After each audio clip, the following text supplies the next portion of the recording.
Current খেলো রে, প্রেমের কারেন্ট খেলো রে। এবারের কোরবানির ঈদে শাকিব খানের তুফানের সাথে আরও কিছু মুভি মুক্তি পাচ্ছে।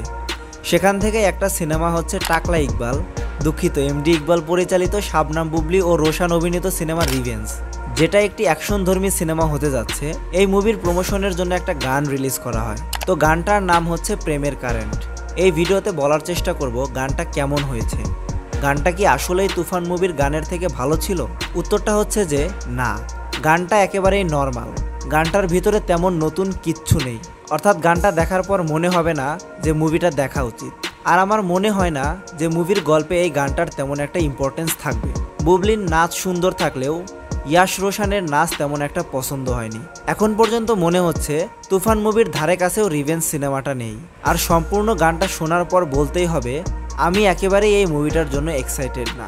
একদিকে যেখানে তুফান মুভির লাগে উড়াধুরা গান, টাইটেল ট্র্যাক দর্শকের মাঝে পজিটিভ সাড়া ফেলছে, অন্যদিকে এমডি ইকবালের এই সিনেমার প্রেমের কারেন্ট গানটা যে কোনো প্রকার সাড়া ফেলতে পারবে না এতটুকু নিশ্চিত। তবুও আপনারা কমেন্টে জানাতে পারেন আপনাদের এই গানটা কেমন লেগেছে।